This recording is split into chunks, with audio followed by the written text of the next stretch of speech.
di manakah singgah sana Allah di dalam diri manusia itu? Dan siapakah yang disebut Allah? A'udzu billahi minasyaitonir rajim. Bismillahirrahmanirrahim.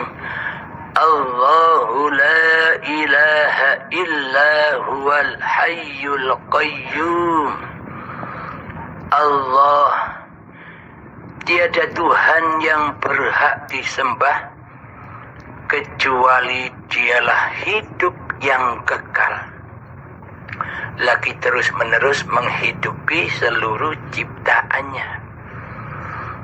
Jadi singgasananya Allah yang ada di dalam diri ini adalah hayatullah, uripe Allah. Selagi manusia masih merasa bahwa hidup ini hidupnya manusia, maka di dalam diri ini hanyalah yang ada singgasananya manusia itu sendiri. Takkan mampu manusia bisa menembus, menerobos, naik ke langit Sabtuju tanpa mengetahui siapakah zat yang bernama Allah itu. Jadi bila masih di singgasananya hati ini masih terkuasai, terjajah, dirajai oleh manusianya lah yang hidup, maka semua ibadah-ibadahnya, semua solat-solatnya akan sirna, akan fana, dimakan oleh hawa nafsunya sendiri, yakni praktek hati di dalam ibadah dan solat masih linafsi, milikku hamba, solatku hamba, ibadahku hamba, kerjaku hamba, ilmuku hamba. Semuanya masuk ke dalam kehancuran, semua masuk ke dalam kefanahan, karena amaliyah yang selama ini kita kerjakan masih menyembah yang fana, masih menyembah ciptaan atau makhluk. Yang ada di dalam hati kita kan masih makhluk. Makhluklah yang berasa menjadi Tuhan, makhluklah yang berasa menjadi Allah di dalam singgasananya Allah. Karena singgasana ini milik Allah, dan karena makhluknya merajalela di dalamnya, sehingga apa-apa yang terjadi di dalam diri ini masih dikuasai oleh makhluknya. Yang mana amanah Allah itu kepada makhluknya, jangan sampai menyerupai aku, kata Allah. Jangan sampai mensekutukan aku, kata Allah. Jangan sampai mensyirikan aku, kata Allah, di hatimu. Selama ini bila masih hidup ini masih teraku-akui bahwa hidup ini hidup manusianya, maka batalah semua persembahannya, maka batalah semua solat-solatnya, maka batalah semua af'al yang terjadi di dalamnya, karena manusianya belum bertuhankan Allah di singgasana hatinya. Karena yang ada karena yang wujud, karena yang nyata selama ini di singgasana hati ini kan masih diri manusia kita, masih nama manusia kita yang merasa berkuasa atas segala tindak lakunya badan. Seolah-olah kita bertuhan, seolah-olah di dalam sholat dan ibadah sudah kita niatkan kembali di ujung kalimat niat, yakni kembali ke alam lillahi ta'ala, kembali kepada Allah, roji'un kepada Allah.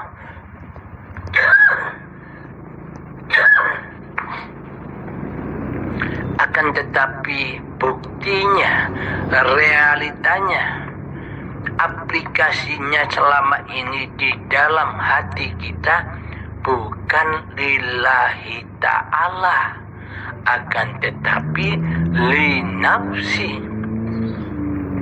kuasaku hamba yang bertindak laku selama ini dalam kekuasaan manusianya. Apakah mungkin manusia yang masih mengingkari Tuhannya di hatinya? Bagaimana mungkin manusia yang masih mengkufuri Allah di hatinya? Bagaimana mungkin manusia yang masih mensekutukan Allah dengan dirinya di hatinya itu bisa menyembah Allah, bisa mengabdi kepada Allah, bisa sholat kepada Allah, bisa beribadah kepada Allah, sementara yang jadi Allah, sementara yang jadi Tuhan, sementara yang jadi penguasa di singgasana hati ini masih manusianya, yang jadi Allah tidak terasa. Maka seluruh af'al ibadah dan sholatnya jatuh ke lembah linafsi, yakni pengakuan dirinya lah yang sholat, dirinya lah yang beribadah, dirinya lah yang beraf'al, yang agawe, yang mengerjakan di dalamnya. Seolah-olah manusianya lah yang berkuasa menguasai di dalam sholat dan ibadahnya. Bagaimanakah cara dan kiat-kiatnya agar hati selalu mengesahkan Allah, agar selalu mentauhidkan Allah di dalam sholat dan ibadah kita? Maka kenalilah dulu siapakah Allah itu, agar kita bisa mengabdi kepadanya, agar kita bisa menyembah kepadanya. Bagaimana mungkin kita bisa menyembah? Bagaimana mungkin kita bisa mengabdi sementara hati kita tidak mengenal Allah, sementara di hati kita, di dalam singgasana hati kita selama ini yang jadi Tuhan adalah diri kita sendiri. Tak bakal mungkin kita bisa menyembah kepada Allah sementara yang ada di dalam hati masih diri manusianya yang mentuhani di dalamnya. Maka dari itu, siapakah Allah itu? Allah itu adalah hidup yang selama ini kita akui sebagai hidup manusia kita. Itulah Allah, itulah Zatullah, itulah Tuhan yang disebut-sebut sebagai Allah. Alhamdulillahirabbil alamin. Bila kita sudah menyatakan bahwa hidup ini Allah, bila kita sudah mengikrarkan bahwa yang hidup ini hanya Allah, maka kembalilah kalian, maka kembalilah kita ke alam ketiadaan, ke alam kegoiban, ke alam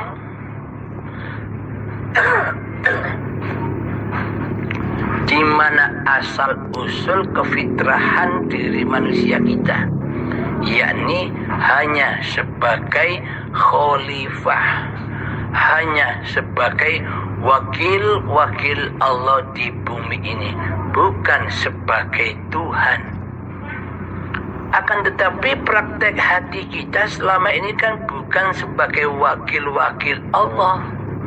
Akan tetapi praktek hati kita selama ini sebagai Tuhan yang mentuhani seluruh syariat-syariat yang kita kerjakan. Akhirnya kita ngaku-ngaku hidup ini hidup manusiaku, badan ini badan manusiaku, sholat ini sholatku, ibadah ini ibadahku, pekerjaan ini pekerjaanku, semuanya teraku-akui di dalamnya.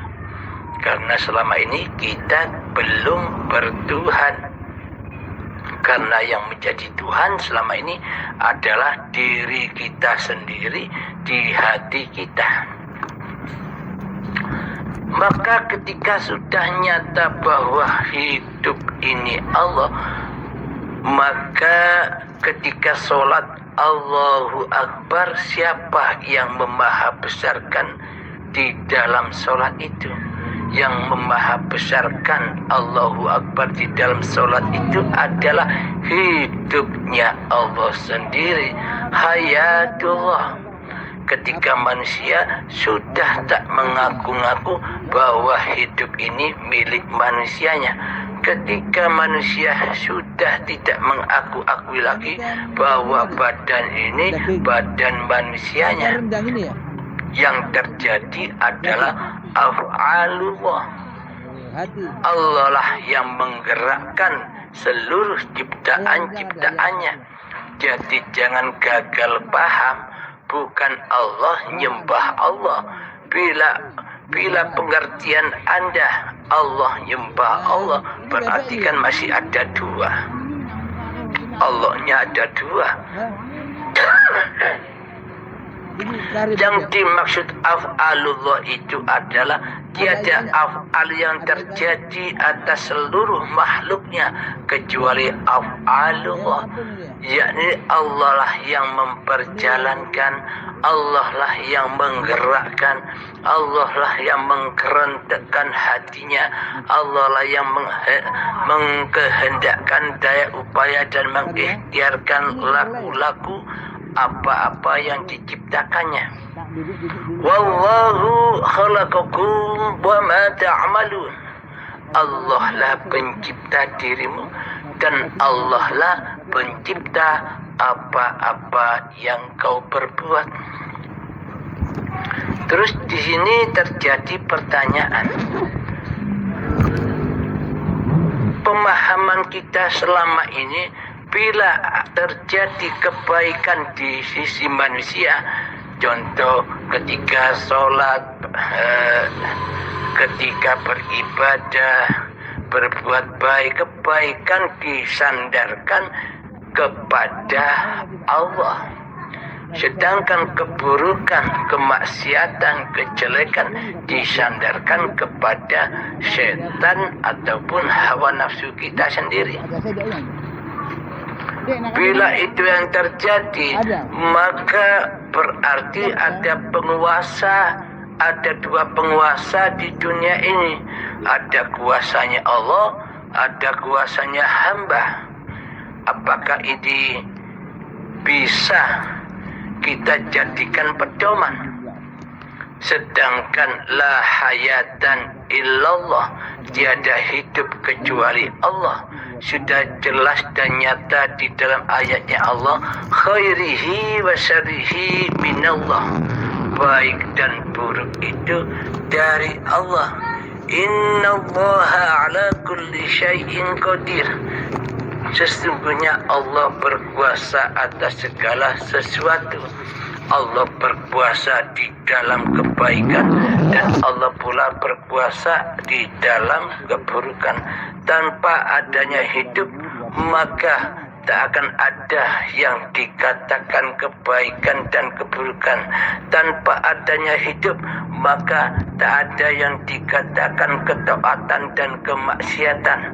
Adanya ketaatan dan kemaksiatan, adanya baik dan buruk, itu semua hanyalah ujian.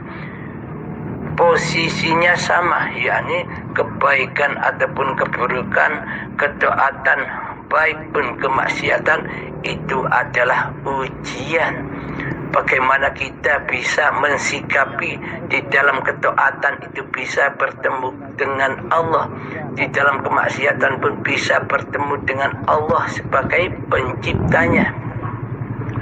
Bila kita tidak bisa berjumpa dengan Allah yang mencipta kebaikan dan keburukan, itu sama halnya kita berbuat dosa. Ketika kita hanya menyaksikan ibadah saja, kita merasa bahwa ibadah itu milik kita. Kitalah sebagai pelakunya di dalam ibadah, yakni hati li nafsi. Nah, ini pun juga keburukan di sisi Allah. Apalagi laku di dalam kemaksiatan, tentu pasti hambanya lah yang merasa ngaku-ngaku dirinya yang mampu bermaksiat. Ini juga sama-sama berdosanya di sisi Allah, sama-sama celakalah di sisi Allah. Namun bagi manusia yang sudah bertuhan kan Allah, maka di dalam ketaatan pun hamba tidak mengaku-ngakui sebagai pelaku di dalamnya, dan di dalam kemaksiatan pun, kemaksiatan secara lahir pun dipandang manusia, hamba sudah tidak mengaku-ngakui bahwa kemaksiatan itu hambalah yang menguasainya. Maka ya muqallibal qulub, wahai zat yang membolak-balikkan hati, wahai zat yang membolak-balikkan hati dari maksiat kepada ketaatan, dari baik, dari kebaikan menjadi keburukan, dan dari buruk menjadi kebaikan. Ya muqallibal qulub, wahai zat yang menguasai apapun yang dikerjakan oleh manusia, sabbit qalbi ala dinik, tetapkanlah kami selalu menyaksikanmu.